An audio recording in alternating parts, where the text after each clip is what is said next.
চক্রটা একবার দেখুন, কলকাতায় ঝড় ঢুকে গেছে, পশ্চিম বাংলা সহ বাংলাদেশের বিভিন্ন জেলায় কিন্তু ঘূর্ণিঝড় ঢুকে গেছে। সর্বশেষ আপডেট লাইভ ট্র্যাকিং দেখুন।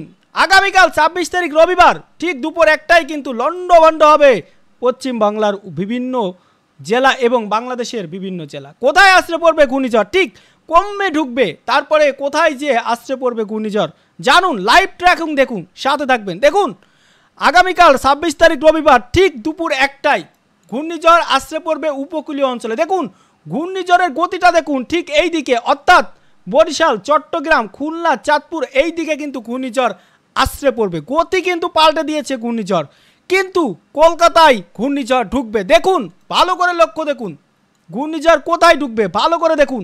এই যে ভারতের কলকাতা, এটা বাংলাদেশ, লক্ষ্য করে দেখুন। এই যে ঘূর্ণিঝড় এখানে বঙ্গোপসাগর থেকে ডাইরেক্ট ঢুকবে কলকাতায়, কলকাতা থেকে ডাইরেক্ট ঢুকবে সিলেটে। দেখুন ভালো করে লক্ষ্য করুন। এরপরে যদি আমরা লাইভ ট্র্যাকিং দেখি, আগামীকাল রবিবার ঠিক 1টার সময় ঘূর্ণিঝড় মোটামুটি উপকূলীয় অঞ্চলে আশ্রয় পড়বে। এরপরে দেখুন এলাকাগুলো দেখুন, কোথায়, দীঘা, কোনটায়, কাকদ্বীপ, হলদিয়া, কুয়াকাটা, দেখুন বকখালি দ্বীপ, এই অঞ্চলে কিন্তু ঘূর্ণিঝড় সকাল থেকেই আঘাত আনবে। তারপরে সময়ের সাথে সাথে ঠিক যখন বেলা 1টা থেকে 2টা অর্থাৎ 12টা থেকে 2টার ভিতরে লন্ডভন্ড করবে ঘূর্ণিঝড়। কোথায় দেখুন এলাকাগুলো দেখুন, জলেশ্বর, দীঘা, কোনটায়, মেদিনীপুর, বারিপাদা, বর্ধমান, হাবড়া, কলকাতা, বসিরহাট, কৃষ্ণনগর, যশোর, খুলনা, বরিশাল, এর পাশে কুয়াকাটা, দেখুন কুয়াকাটা, পাথরঘাটা, এই অঞ্চলতে কিন্তু ঠিক আগামীকাল রবিবার বেলা 1টা থেকে 2টার ভিতরে আঘাত আনা শুরু করবে। তারপরে সময়ের সাথে সাথে ঘূর্ণিঝড় 120 থেকে 130 কিলোমিটার গতি নিয়ে প্রতি ঘন্টায় বাতাসের গতি নিয়ে আঘাত আনবে এই সব অঞ্চলে। তারপরে দেখুন ঘূর্ণিঝড় কিভাবে তার স্থান বা গতি পরিবর্তন করে। দেখুন একবার, ঠিক রাত 10টা আগামীকাল রবিবার ঠিক রাত 10টা 26 তারিখ, দেখুন কোথায় ঘূর্ণিঝড় আশ্রয় পড়ছে।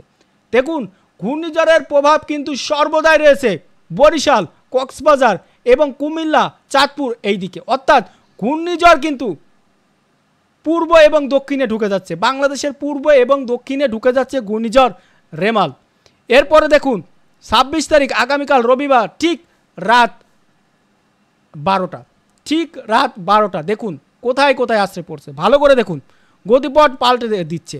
আমরা যদি ভালো করে লক্ষ্য করি, দেখুন ঘূর্ণিঝড় কিন্তু ডাইরেক্ট এমনি ঢুকবে এবং এই কোনায় প্রভাব পড়বে, ডাইরেক্ট এমনি ঢুকবে, তারপরে ঢুকে যাবে ঢাকা, খুলনা, যশোর হয়ে সিলেটের দিকে।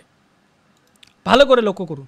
আমরা যদি এবার দেখুন, একটু আগে 1 ঘন্টা আগে কক্সবাজারে কিন্তু এতটা প্রভাব ছিল না ঘূর্ণিঝড়ে, চট্টগ্রাম, কক্সবাজার এতটা প্রভাব ছিল না, টেকনাফে হালকা প্রভাব পড়ছিল, কক্সবাজারে হালকা প্রভাব পড়েছিল 1 ঘন্টা আগে, কিন্তু এই ঘূর্ণিঝড় ভয়ঙ্কর রূপ নিয়ে তার গতিপথ পাল্টাচ্ছে।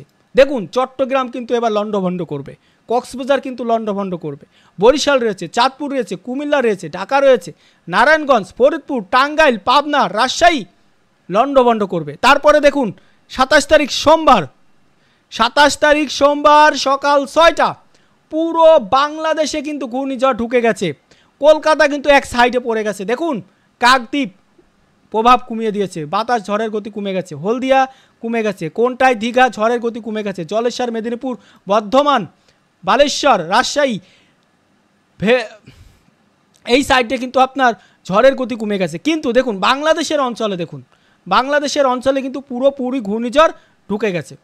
মূল কথা, এই পাশে কক্সবাজার থেকে এই পাশে হলদিয়া, এই পাশে উপরে কুমিল্লা থেকে এই সাইডে রাজশাহী, এর ভিতরে 25 তারিখ রবিবার থেকে 27 তারিখ সোমবার রাত 12টা পর্যন্ত লন্ডভন্ড করবে ঘূর্ণিঝড় রেমাল। এই হচ্ছে বর্তমান পরিস্থিতি। দেখুন ভয়ঙ্কর অবস্থা দেখুন। এবং 26 তারিখ আমরা যদি 25 তারিখ আজকে রবিবার থেকে লাইভ ট্র্যাকিং করি ঘূর্ণিঝড়, দেখুন কিভাবে তৈরি হচ্ছে, কোথায় যে ঘূর্ণিঝড় ঢুকছে, দেখুন কলকাতার সাইডে দেখুন একবার, দেখুন ভালো করে দেখুন, অর্থাৎ ঘূর্ণিঝড় সর্বশেষ পরিস্থিতি এটাই। 25 তারিখ আগামীকাল রবিবার সকাল থেকেই ঘূর্ণিঝড়ের প্রভাব শুরু হবে, 1টা থেকে প্রভাব পুরোপুরি পড়বে এবং 27 তারিখ যে রাতে যে শেষ হবে।